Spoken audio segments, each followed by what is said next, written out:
11वीं मई। आचार्य चतुरसेन शास्त्री। 11 मई सन 1857 के ऐतिहासिक दिन पर एक रोमांचक कहानी। ठीक 3:30 बजे। सारी दिल्ली सो रही थी। लाल किले के बारूद खाने की ऊपरी मंजिल में गंगाजमनी पिंजरे के भीतर से, जिस पर कारचोबी की वस्तनी चढ़ी थी, बुलबुल हजार दास्तान ने अपनी कूक लगाई। रात के सन्नाटे में उस सुरीले पक्षी का यह प्रकृत राग रात की विदाई का सूचक था। कूक सुनते ही बहरामखा गोलंदाज कलमा पढ़ता हुआ उठ बैठा और तोप पर बत्ती दी। मोती मस्जिद में अजान का शब्द हुआ। चप्पी मुक्की वालियां शाही मसरी पर आ हाजिर हुईं और धीरे धीरे बादशाह के पाँव दबाने लगीं। बादशाह की नींद खुली। वे तुरंत नित्य कृत्य से निपटकर मस्जिद में नमाज में सम्मिलित हो गए। उन्होंने सबके साथ नमाज पढ़ी और फिर वजीफा पढ़ने लगे। सूर्योदय के साथ ही बादशाह मस्जिद से निकले। चारों ओर मुजरा करने वाले खड़े थे। दरवाजे पर पहुंचते ही हाथ में सुनहरी बल्लम लिए जसोलनी ने आगे बढ़कर ऊंचे स्वर में पुकारा, पीरो मुर्शद हुजूर पाली बादशाह सलामत उम्रदराज। 3 बार उसने यह वाक्य घोषित किया। इसके बाद ही दरबारीगण अदब से झुक गए और बादशाह को देखते ही बोले, तरक्की इकबाल, दराजे उम्र। बादशाह ने दीवाने फ्रेहित में प्रवेश किया। असीले अदब से सिर नवाए खड़ी थीं। आंगन में एक सुसज्जित तख्त बिछा था। बादशाह उस पर बैठ गए।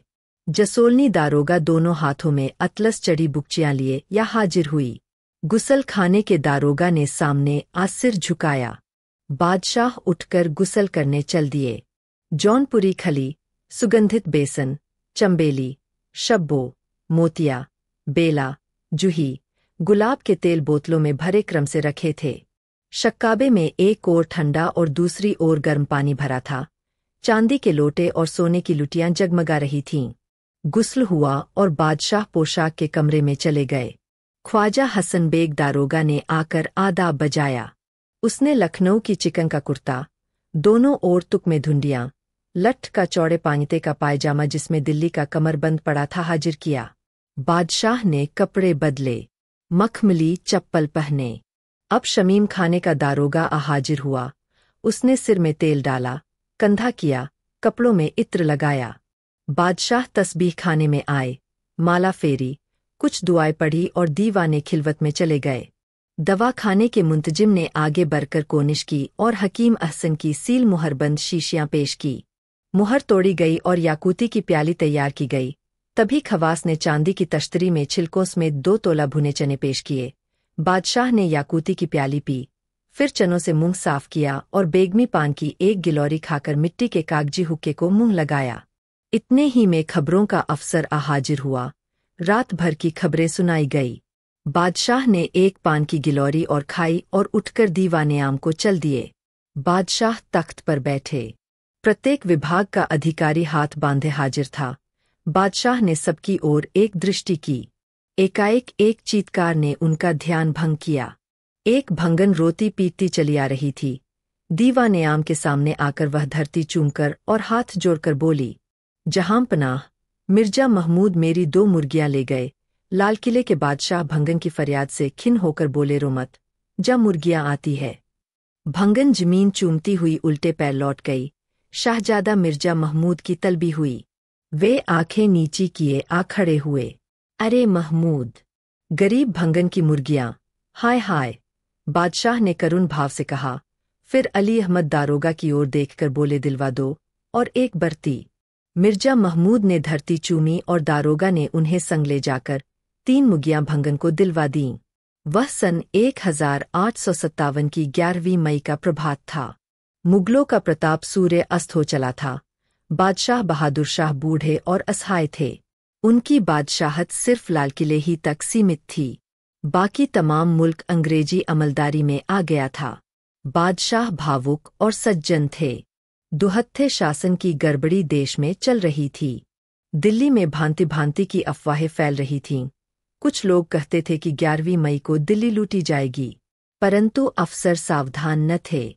7 बजे सुबह हथियारबंद सिपाहियों की एक टुकड़ी नावों के पुल को पार करके नगर में घुसी।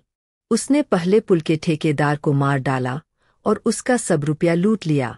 इसके बाद उन्होंने पुल को तोड़ दिया। नगर कोतवाल खबर पाते ही अंग्रेज रेजिडेंट के पास गया। रेजिडेंट ने कोतवाल को तमाम कागजात शहर में ले जाने की आज्ञा दी और तुरंत किले में आकर उसके सब फाटक बंद करा दिए। उस समय किले में और भी कई अंग्रेज पुरुष और स्त्री थे। थोड़ी देर बाद किसी ने किले के लाहौरी दरवाजे पर आकर कहा, द्वार खोल दो। तुम कौन हो? मैं मेरठ के रिसाले का सवार हूँ। और लोग कहाँ हैं?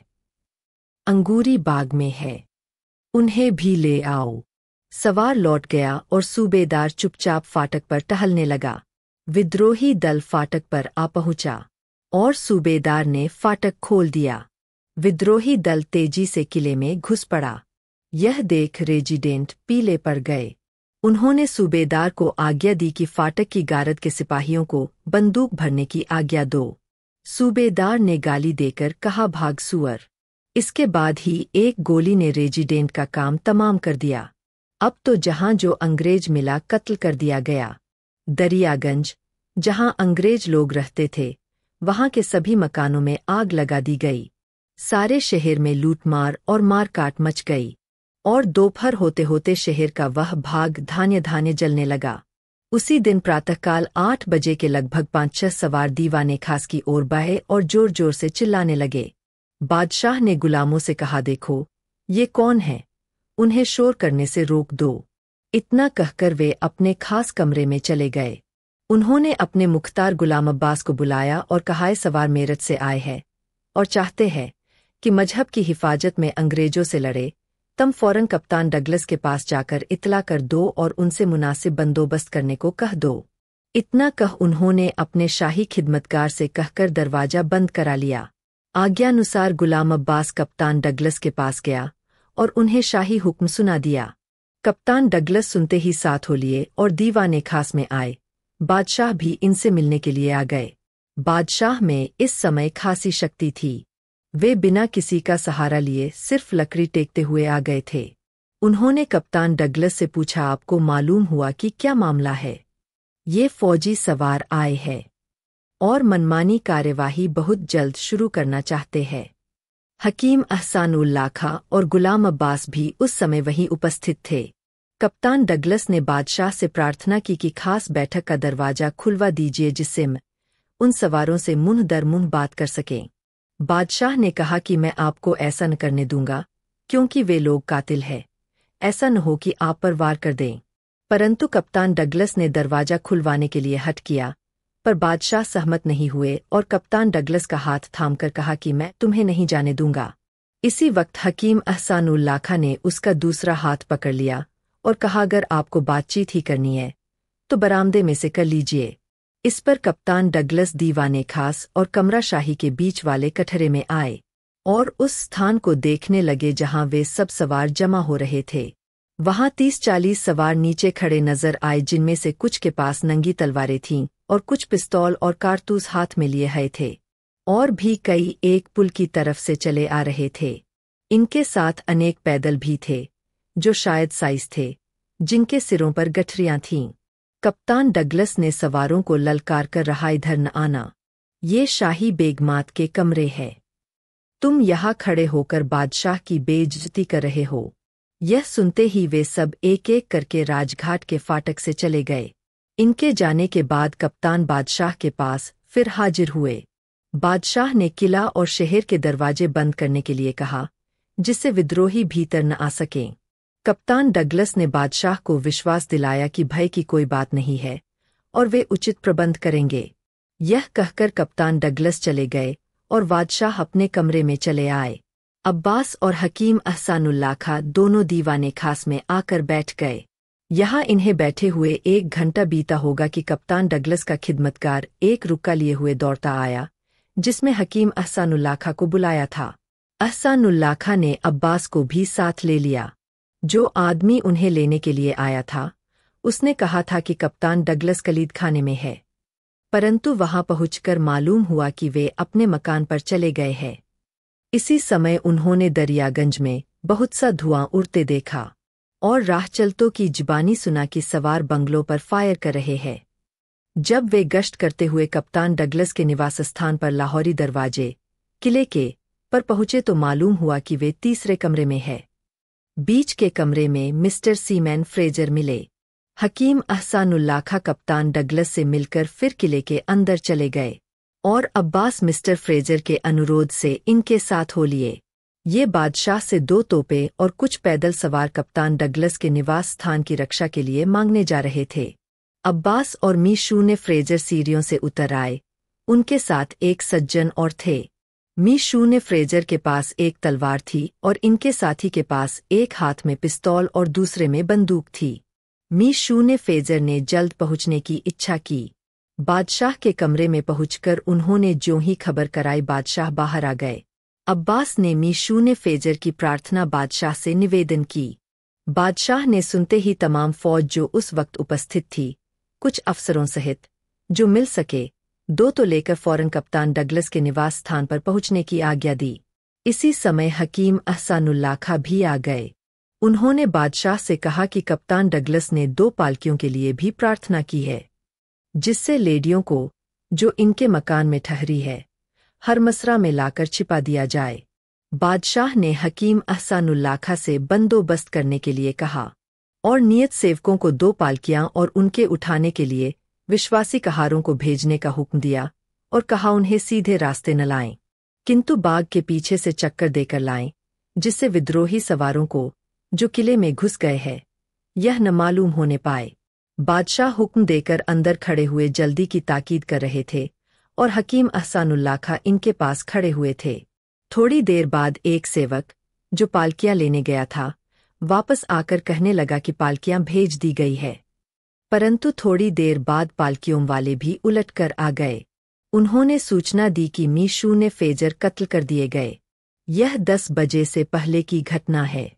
हकीम अहसानुल्लाह खां ने फिर दूसरा आदमी ठीक खबर लाने को भेजा। साथ ही कप्तान डगलस कहाँ है यह भी दरियाफ्त कराया। वे लोग कुछ देर बाद वापस आए और कहा कि मी फ्रेजर ही नहीं किंतु कप्तान डगलस और उनके साथ वाली स्त्रियां भी कत्ल कर डाली गई। बादशाह यह सुनकर अंदर चले गए, मगर गुलाम अब्बास हकीम अहसानुल्लाह खां के साथ अत्यंत साहस करके दीवान खाने के कमरे में चला आया। तत्काल बाद ही पैदल सिपाहियों के दोनों दस्ते जो किले के फाटकों पर थे मेरठ के बागी सवारों को साथ लिए हुए दीवाने खास में आए, जहां इन लोगों ने बंदूकों और पिस्तौलों से हवा में फायर किए और एक हंगामा जमा कर दिया। बादशाह शोरगुल सुनकर अंदर से निकल आए और दीवाने खास के दरवाजे पर खड़े होकर अपने खिदमतगारों से कहा, लोगों को शोर मचाने से रोको और सिपाहियों को आगे आने को कहो। फिर शोर बंद हो गया और अफसर सवार उसी तरह घोड़ों पर चढ़े हुए बादशाह के पास आए और कहा, वे चाहते हैं कि कारतूसों का इस्तेमाल एकदम बंद कर दिया जाए, जो हिंदू और मुसलमान दोनों के मजहब के खिलाफ है, क्योंकि इनमें सुअर और गाय की चर्बी है। और उन्होंने यह भी कहा कि हाल ही में उन्होंने मेरठ के तमाम अंग्रेजों को कत्ल कर डाला है और अब वे बादशाह से सहायता चाहते हैं। बादशाह ने जवाब दिया, मैंने तुम्हें नहीं बुलाया था, यह तुमने बड़ी दुष्टता का काम किया। इस पर 100 या 200 के लगभग सिपाही जो मेरठ से आए थे आगे बढ़े और दीवाने खास में घुस गए और कहा, जब तक हुजूर बादशाह हम में सम्मिलित न हो हम मुर्दा लोग हैं और कुछ भी नहीं कर सकते। फिर बादशाह एक कुर्सी पर बैठ गए और सिपाही सवार अफसर एक के बाद दूसरे आते गए और जमीन पर गिर गिर कर बादशाह को अपना हाथ इनके सिरों पर रखने के लिए प्रार्थना की। बादशाह ने ऐसा ही किया। उस समय खूब शोर और ऊधम मचा हुआ था और सब लोग एक राय होकर ऊंची आवाज से चिल्ला रहे थे। बादशाह अपने खास कमरे में चले गए और सवारों ने सहन में घोड़े बांधकर दीवाने आम में अपने बिस्तर खोलकर बिछा दिए और किले के चारों तरफ पहरा तैनात कर दिया। विद्रोहियों के शहर में घुस आने, अंग्रेजों के कत्ल करने, इमारतों को जलाने, ढहाने, महसूल खाना मीर वहर को ढा देने की खबर जब छावनी में पहुंची तो जंगी अफसरों ने तमाम फौज को तैयार होने का हुक्म दिया। सबसे पहले 54 रेजिमेंट हिंदुस्तानी पैदलों की 6 कंपनियां रेली साहब की अधीनता में काश्मीरी दरवाजे की ओर चलीं। इनके साथ सिर्फ बंदूकें थीं। 2 कंपनियां मेजर टेम्परेस की अधीनता में तोपों के साथ जाने को तैयार हो गईं। थोड़ी दूर ही पर विद्रोहियों से इनकी भेंट हो गई। अफसर बेफिक्री से आगे आगे चल रहे थे। विद्रोहियों ने सिपाहियों से कहा, तुम्हें हम कुछ न कहेंगे, सिर्फ इन फिरंगियों को मारेंगे। इतना कहकर उन्होंने गोलियां सर करनी शुरू कर दी। पहली ही गोली में कर्नल रेली गिर पड़े। विद्रोहियों ने तत्काल उनका सिर काट डाला। कंपनी के सिपाहियों ने अफसरों की आज्ञा से न बंदूकें भरी न विद्रोहियों को रोका, वे सब भी विद्रोहियों में मिल गए।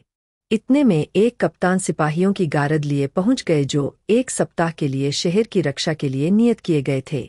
उन्होंने यह माजरा देख अपनी गारद को फायर का हुक्म दिया, पर उन्होंने भी उनकी परवाह न की और कहने लगे, तुम फिरंगियों ने हमारा मजहब खराब किया है, हमसे अब रहम की आशा न रखना।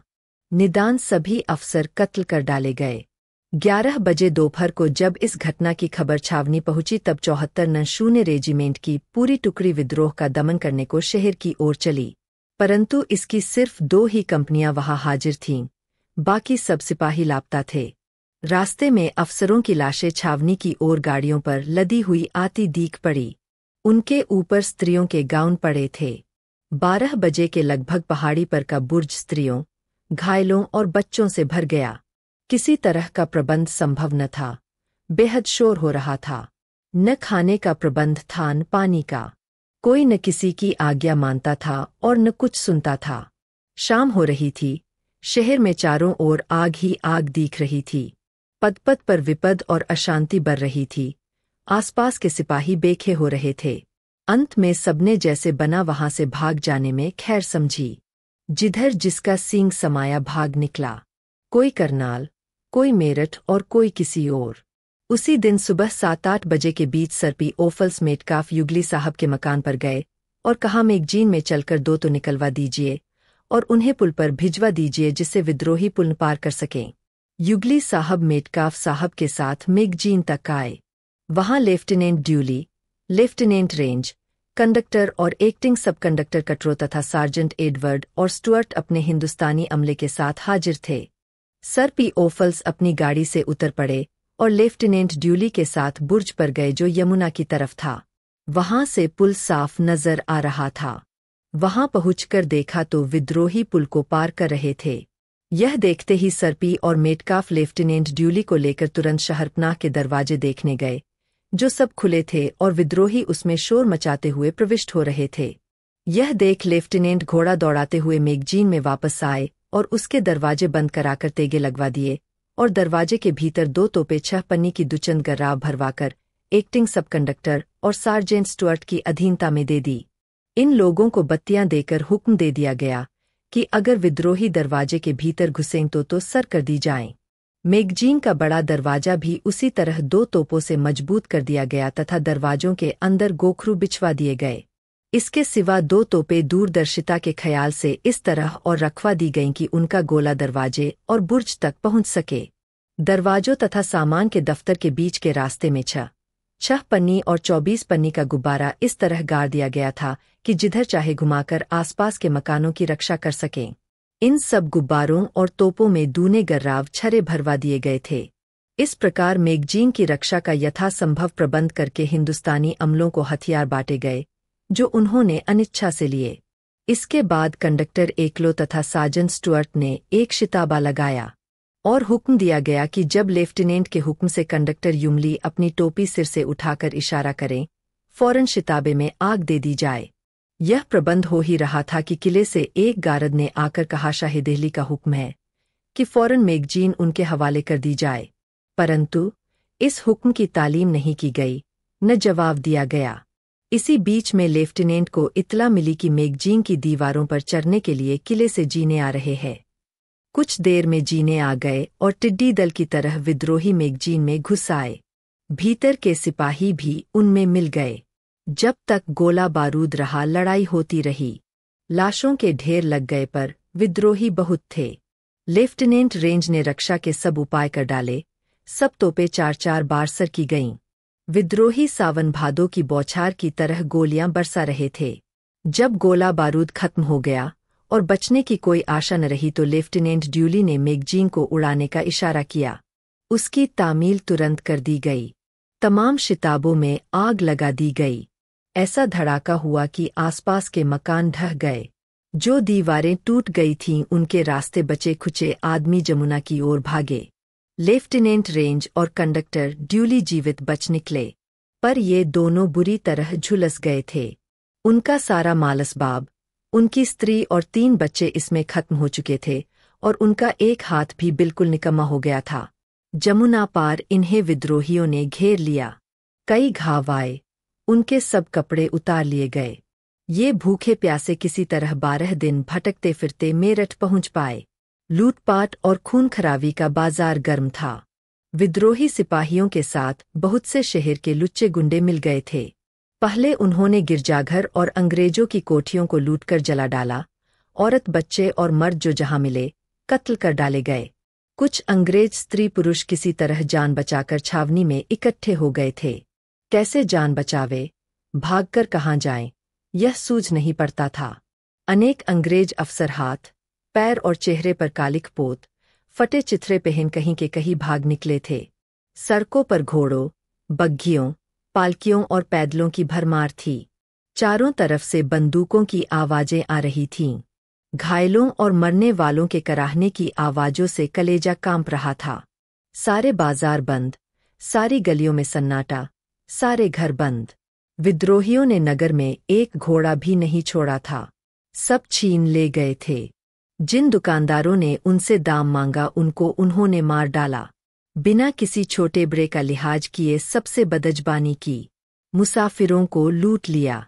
शहर वाले भूखे मर रहे थे। विधवाएं मकानों में रो रही थीं। वे विद्रोहियों को गालियां दे रही थीं। नित नया कोतवाल बदलता था। जहां नकद रुपया दिखता विद्रोही लूट लेते थे। सब रुपया सिपाहियों के अधिकार में था। शाही खजाने में एक पैसा भी जमा न था। किसी किसी विद्रोही रेजिमेंट के पास इतना रुपया जमा हो गया था कि वे मुश्किल से कूच कर सकते थे। बोझ कम करने को उन्हें रुपयों की मुहरें बदलवानी पड़ती थीं। महाजनों ने मुहरों का भाव इतना बढ़ा दिया था कि 16 की मुहर 24-25 की मिलती थी। जैसे उन्होंने महाजनों को लूटा था उसी भांति महाजन अब उन्हें लूटते थे। बहुधा पीतल की अश्वियां तक बेच दी जाती थीं। जिस रेजिमेंट को लूट का माल हाथ न लगा था वे रुपए वालों पर ईर्ष्या करते थे। रुपए वाले सिपाही लड़ाई से कतराते थे। इससे दूसरी रेजिमेंट के सिपाही उन्हें लानत मलामत देते थे। कभी कभी दोनों में ठनते ठनते रह जाती थी। बादशाह की तरफ से प्रत्येक पैदल को 4 आना और सवार को 1 रुपया रोज भत्ता मिलता था।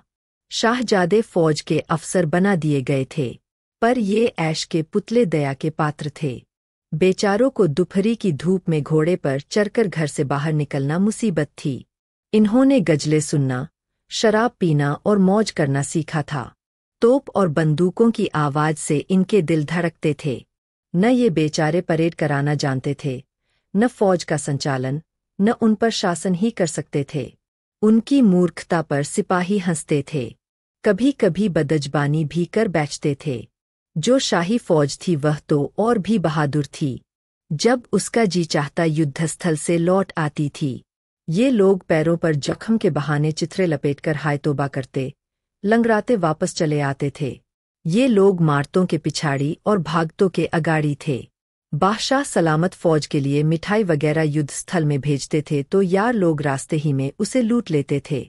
जिन विद्रोहियों का मतलब हल हो चुका था और जेबें भर गई थीं, उन्होंने अपनी तलवारें और बंदूकें कुओं में डाल दी थीं और तितर-बितर होकर जंगलों और देहातों में भाग गए थे। उन्हें भय था कि अंग्रेजी फौजें आ रही है। वास्तव में यदि उसी दिन अंग्रेजी फौजें आ जाती तो दिल्ली पर उसी दिन अधिकार हो जाता। इन्हें भी गांव के गूजरों ने खूब लूटा। न तो बादशाह की आज्ञा ही कोई न मानता था, न शाहजादों ही को कोई पूछता था, न वे बिगुल की परवाह करते थे और न वे अफसरों की सुनते थे, न वे अपना कर्तव्य ही पालन करते थे। अपनी वर्दियां तक पहनने की उन्हें परवाह न थी। बेचारे शाहजादे जो इनके अफसर बनाए गए थे, अपनी फौज की भाषा तक नहीं समझ सकते थे। वे दुभाषियों के द्वारा बातें करते थे। वे अपने ऐशो आराम की याद कर करके पछताते थे। शिल के गोलों से शहर के बहुत से मकानात खंडहर हो चुके थे। दीवाने खास में जो संगमरमर का तख्त बिछा था, चूर चूर हो गया था। अंग्रेजी स्कूल लूटकर जला डाला गया था और अंग्रेजी किताबें गलीचों में पड़ी हुई थीं। जो अंग्रेजी बोलता था उसी की सिपाही खूब मरम्मत कर डालते थे।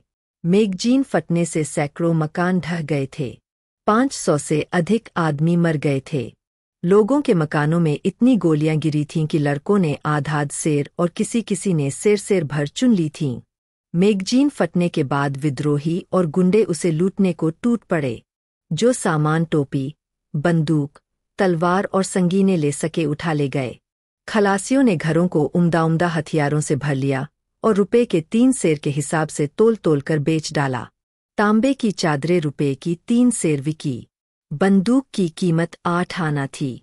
फिर भी कोई खरीदता न था। अच्छी से अच्छी अंग्रेजी किर्च 4 पाने में महंगी थीं और संगीन तो 1 आने को भी कोई नहीं पूछता था। तोपदान और पर्तले इतने अधिक थे कि लूटने वालों को इसका 1 पैसा भी नहीं मिलता था। मजनू के टीले में जितनी बारूद थी, आधी तो गूजरों ने लूट ली थी और आधी शहर में आ गई थी। सिर्फ 7 मास बाद 27 जनवरी 1858 को तख्ता पलट चुका था। वही बदनसीब दीवाने खास था। Chief commissioner Punjab sir John Lawrence की आज्ञा से भाग्यहीन बादशाह पर एक यूरोपियन फौजी कमीशन की अधीनता में मुकदमा चलाया जा रहा था। लेफ्टिनेंट कर्नल दास प्रधान विचारक के आसन पर थे। बादशाह मुहम्मद शाह अभियुक्त की हैसियत से अदालत में हाजिर थे। दीवाने खास की सुनहरी छत लरज रही थी और उसके संगमरमर के खंभे कांप रहे थे। हलफ आदि की साधारण कार्यवाही होने के बाद बादशाह पर फर्द जुर्म लगाया गया, जिसका मतलब यह था बादशाह मुहम्मद बहादुर शाह ने कंपनी बहादुर के पेंशन याफ्ता होने पर भी सैनिकों को बगावत करने में उत्तेजना और मदद दी। उन्होंने अपने बेटे मिर्जा मुगल को, जो सरकार अंग्रेजी की प्रजा था, और अन्यों को सरकार अंग्रेजी के विरुद्ध हथियार उठाने में मदद दी। उन्होंने ब्रिटेन की प्रजा होने पर भी उसके प्रति राजभक्ति नहीं रखी और अपने को अनुचित रूप से बादशाह हिंद प्रसिद्ध कर लिया, जिससे अनेक अंग्रेज औरतें, बच्चे व मर्द कत्ल कर दिए गए। ये सब एक्ट 16 सन 1857 की रूह से भयानक अपराध है। फर्द जुर्म सुनाने के बाद अदालत ने बादशाह से पूछा, मुहम्मद बहादुर शाह, तुमने ये अपराध किए हैं? बादशाह ने मुस्कराकर कहा नहीं। अदालत ने गवाह बुलाने का हुक्म दिया, परंतु सरकारी वकील ने मुकदमे की तशरीह करते हुए कहा कि अदालत के अधिकार सिर्फ फैसले ही तक सीमित किए गए हैं, क्योंकि मेजर जनरल विल्सन ने अभियुक्त से वादा किया है कि उसे प्राणदंड नहीं दिया जाएगा, क्योंकि अभियुक्त की जिंदगी का जिम्मा कप्तान हडसन ने लिया है। इसलिए इस फौजी कमीशन को अधिकार नहीं था कि अभियुक्त के लिए कोई दंड तजवीज करे। कागज पढ़े जाने लगे और बादशाह बेहोश हो गए। विवश अदालत अगले दिन के लिए उठ गई।